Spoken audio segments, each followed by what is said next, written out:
If you're thinking about buying your first home and don't know where to start, this video I'm breaking down the 15-step process on buying a home, from how to get ready all the way to the closing table.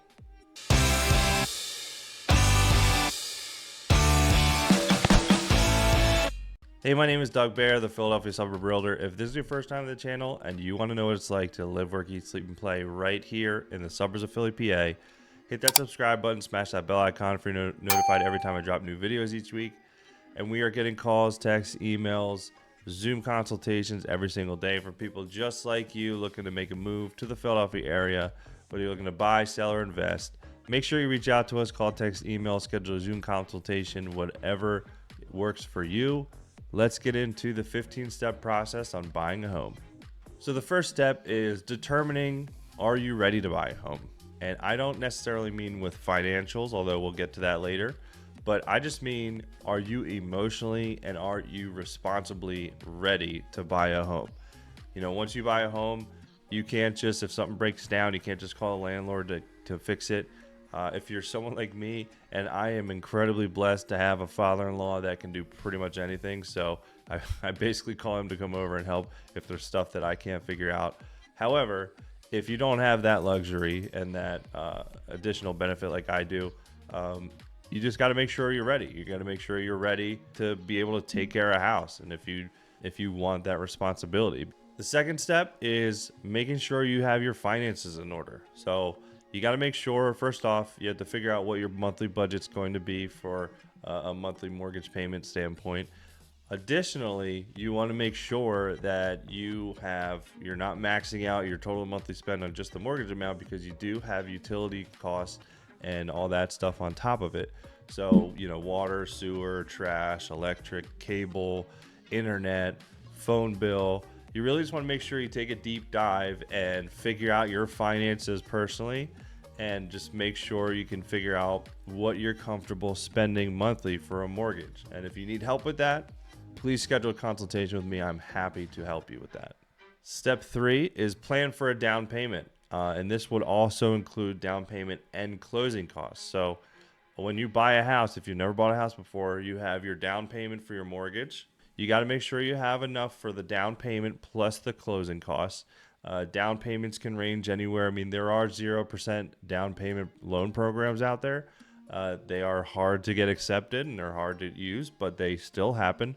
And there are everything from 3.5%. If you're doing FHA, you can do 3.5% down, and all the different types of down payment percentages that you can do. So you want to make sure that you figure out, you know, what your down payment is, how much money you have in the bank, how much money you're willing to spend up front, and then how much money you are willing to spend and comfortable spending monthly to figure out what your budget's going to be. Next up is you want to create a wish list. And I always recommend that all my first time home buyers go with a must have in a house and a would like to have, but not a necessity. So if you won't look at a house unless it has this, this, and this, definitely put that on the must have. If it's something where it's like, okay, I would like it to have this, like a fireplace or something, but I could live without it, put that on the nice to have list. And when you're buying your first house, my personal opinion, I think you should be less choosy at the beginning, because you can always, after you start building up equity, after you start getting that nest egg kind of built up, have more funds to be able to move up to a bigger house, a better house, or one that you're really looking forward to buying and could potentially live in forever, you know, looking for that forever home. You want to make sure you just start building that equity. That's the most important thing, in my opinion, is just buying that first house, start building that equity, and then you can trade up later. That's what I did with my family, and that's what a lot of people that I know that are starting to buy bigger homes, after buying their first one, they just got started to build equity. Definitely want to start with just the must-have list and try to keep it as just simple as possible. You know your situation, so everybody's list is going to be different. If you need help with forming that list, I'm happy to help you. Again, just reach out to me and I'll help you out with that. So next up is going to be find the right real estate agent. If you're in the Philadelphia area, anywhere from the city up to Lehigh Valley and a little bit west as well, I service all over southeastern Pennsylvania. So definitely reach out to me if you are looking for an agent. However, if you're not in my service area, I have referral partners all over the country. So no matter where you're watching this, I can help connect you with a great agent in your area. But definitely want to connect with a real estate agent. And the biggest benefits of the real estate agent is a good real estate agent is going to listen to what you're looking for, assess your situation, between your finances, what you're looking for in a house, where you're looking for. They'll be able to help guide you and get you the perfect home for you and your situation. So definitely connect with a great realtor in your area. Again, I service all of Eastern Pennsylvania up to Lehigh Valley at least. And if you're looking in that area, make sure to reach out to me and I'll help you along the way. Next step would be finding the right mortgage. After you find your real estate agent, after you have all your lists in order, after you get your finances in order, you want to reach out to a mortgage professional. If you're in the Philadelphia area, I have a couple great referrals if you need some advice on that, on who to talk to and who to get a pre-approval from. But a good loan officer is going to sit down with you, assess your situation, ask you the right questions, try to figure out which loan program would be right for you in your situation. Not all loan programs are the same, so you definitely want to sit down with a mortgage professional and just go through everything with them. Do not falsify any information. Give them as much information as you are able to and willing to give them, and that is how they will be able to effectively guide you in picking the right loan.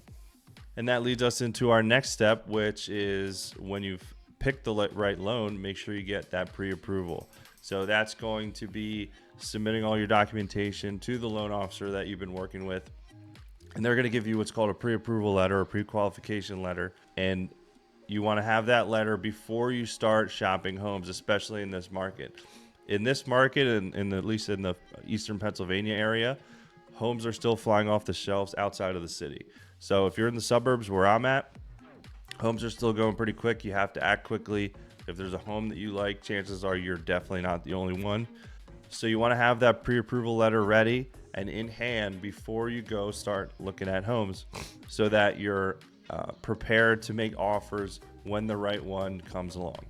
And once you have that pre-approval letter, the next step would be go shopping for homes. So you've already discussed with your real estate agent your must-haves, would like to have your needs, your areas that you're looking for, all of the above. Now you have your pre-approval letter in hand. So now it's time to go start shopping for homes. You want to make sure that you are as picky but as aggressive as you can with what homes you want to see. So you want to make sure that you and whoever else is a decision maker in the purchase of a home are all on the same page on what you're looking for in a home, so that you're not going out and wasting time. You just want to make sure that you're seeing houses that actually fit your criteria of what you're looking for, so that you can make an offer and get closer to making an offer on when you find that house. All right, next step is you've gotten your finances in order. You chose your realtor, you chose your mortgage officer, you've chosen the loan program that fits your needs. Now you have the house and it's time to make an offer. So that's when you're going to sit down with your real estate agent. And this is where having a good real estate agent in your corner is going to be really important when it comes to making the offer. A lot of agents the lazy ones will just go ahead, ask you what you want to offer, and just write it up that way. What I do for my clients is I will go ahead, call a listing agent, see if there's any offers in hand, if there's an offer deadline, what's important to the seller aside from price. Everything in real estate is negotiable. There are maybe the seller is looking for a specific closing date that works better for them instead of, just the number. Maybe they want a really quick sale. Maybe they want a rent back. There's a lot of factors that goes into what could stand out, what could make your offer stand out, apart from others in a multiple offer situation, which we're still seeing here in the Philadelphia suburb area. So you definitely want to make sure that your agent is doing their due diligence, also looking up the comparable properties that have sold in the area to get an idea of what your house that you're making an offer on could potentially appraise for. And then you can adjust to see if you want to offer any kind of appraisal gap coverage. All of this, I know there's a lot of information going on. Again, when you and I sit down and we're going to have a full consultation to figure out your situation and how I can best serve you in the greater Philly area. But all that and more is what a good buyer agent is going to do for you when it comes time to making that offer. So now you've made the offer and the seller accepted. Now it's time to apply for the mortgage. So you've already gotten that pre-approval letter, which basically says that you are pre-approved to get a mortgage amount in this amount for a purchase price of this. Now it's time to actually apply for that mortgage. So again, you're going to have a conversation with your mortgage loan officer. Make sure that they know you've gotten an offer accepted. Send them the contract. I will always send all my contracts and mortgage officer for my clients.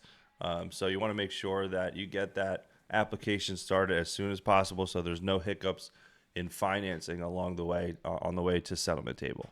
Next up, if you're able to get home inspections elected on your offer that's accepted, you want to go ahead and schedule your home inspection, which in Pennsylvania, the default time that you have to get your home inspection completed and a reply to inspection submitted to the seller, if any, is 10 days. You can shorten it, you can ask for more time, but the default time is 10 days. So it's always a good idea just to go ahead and schedule it as soon as you possibly can. I always recommend make sure that you, the buyer, are able to be there so you can ask any of the questions that you have during the home inspection to your inspector. And again, if you have need help with any recommendations, if you're in my service area, I have a couple good ones I can recommend to you. So definitely want to get a good home inspector. You attend the inspection yourself so you can ask all the questions directly while you're at the house with the inspector. Once the home is inspected and you've gone through the inspection process and the reply to inspection process if needed, you'll want to have the home appraised to make sure that the value comes in good for based off what you offered and to make sure that the bank approves of the loan. After you've gone through the appraisal, you want to make sure you have your homeowner's insurance scheduled and in place. And following up with that, you also want to make sure that you set up your utilities so that all of the utilities are on when you buy the house and when you move in. So the seller is going to have all the utilities scheduled to shut off after the settlement day, so that you want to make sure that all of your utilities are set up in your name and nobody shuts off any utilities, so that when you go in, all of the water's running, the electric is on, all that good stuff. So you want to make sure you set up the utilities ahead of time. I always recommend at least like a week ahead of time to make sure you know that the utility providers are going to transfer it into your name starting the day of settlement, and then nothing will go wrong when you move in. All the utilities will be working order. Last step, now that you've gone through all of those steps, is you close on the home. So you're going to go to wherever you've decided to have closing at. Typically it's going to be at a real estate agent's office or a title company's office. Sometimes it's actually even in the home. It depends on your situation. But you're going to close on the home. You're going to sign all your mortgage documents, the title documents, and then that is when you're going to get the keys to your house and you are now a homeowner. So I hope that this guide was very helpful for you. Again, I am Doug Bair, the Philadelphia Suburb Realtor. If you are looking to buy, sell, invest, relocate anywhere in the greater Philadelphia area, make sure you reach out to me. Call, text, email, however you want to get a hold of me. See you on the next video.